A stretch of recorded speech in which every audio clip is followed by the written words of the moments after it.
देखिए, पिछले 2 दिन से विधानसभा का सत्र चल रहा है।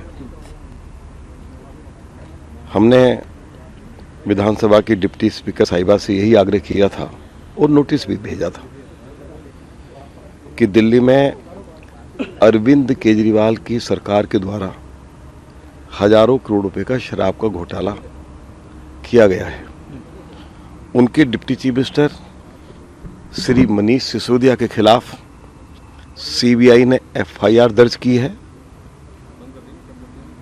दिल्ली के चीफ सेक्रेटरी, जो दिल्ली के चीफ मिनिस्टर के मातहत काम करते हैं, उन्होंने दिल्ली के ऑनरेबल एलजी को रिपोर्ट की कि दिल्ली की जो नई एक्साइज पॉलिसी है उसमें सैकड़ों करोड़ रुपए का घोटाला हुआ है। दिल्ली के ऑनरेबल एलजी ने सीबीआई को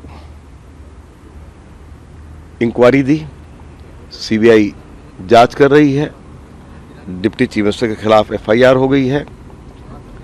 अरविंद केजरीवाल को मनीष सिसोदिया का इस्तीफा लेना चाहिए। और हम यही कह रहे थे कि विधानसभा में जो शराब घोटाला है इस पर चर्चा हो। अरविंद केजरीवाल ही कहते थे कि ये वर्ल्ड क्लास एक्साइज पॉलिसी है, इससे दिल्ली सरकार के पास 10,000 करोड़ रुपए का रेवेन्यू आएगा। बहुत प्रशंसा करते थे। उन्होंने ही इस वर्ल्ड क्लास एक्साइज पॉलिसी को वापस ले लिया। आखिर क्या कारण है? सैकड़ों करोड़ रुपए का घोटाला तो हुआ है ना। बिक्री बढ़ी है लेकिन दिल्ली सरकार की आय कम हो गई। रिहायशी क्षेत्रों में गली गली में शराब के ठेके खोलकर दिल्ली को शराब की नगरी बनाया गया। मास्टर प्लान का वायलेशन किया गया। शराब के ठेकेदारों का कमीशन 2% से बढ़ाकर 12% कर दिया।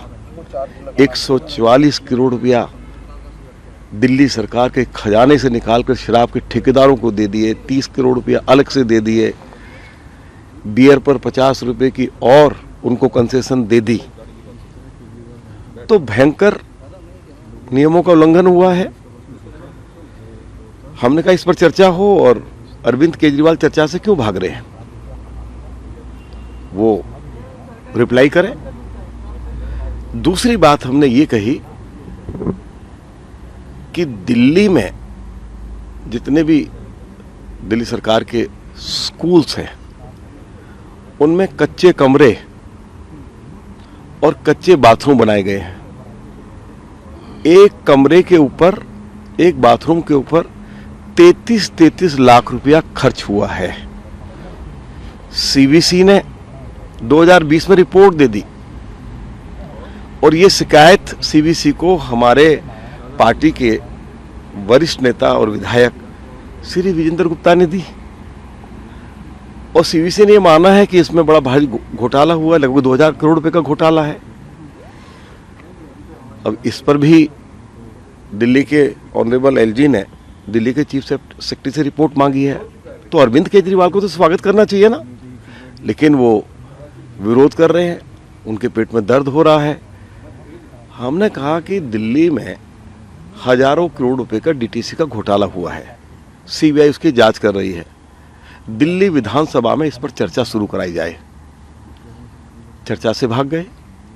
ये बौखलाहट है उनकी, क्योंकि उनके भ्रष्टाचार पकड़े गए, चोरी पकड़ी गई और शिक्षा के मामले में बड़े बड़े क्लेम किए जा रहे थे। लेकिन सीवीसी की रिपोर्ट दबा ली 2.5 साल तक, जिसमें 34 पेज की हर लाइन में इनके भ्रष्टाचार को उजागर कर रही है सेंट्रल विजिलेंस कमीशन की रिपोर्ट। सवाल ये है कि शिक्षा पर जो बजट खर्च किया जाता था 2014-15 में, वो जो है था 6,000 करोड़ रुपया, और 19-20 में जो खर्चा वो बढ़ करके हो गया 11,000 करोड़ रुपए से भी ज़्यादा।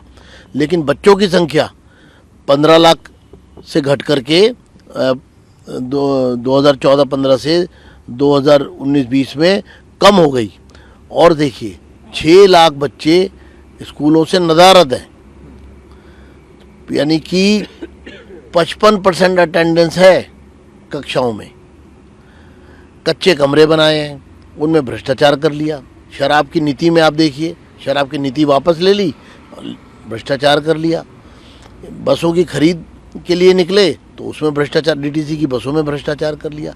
यानी कि देश की सबसे भ्रष्ट सरकार कोई है तो वो दिल्ली की केजरीवाल सरकार है।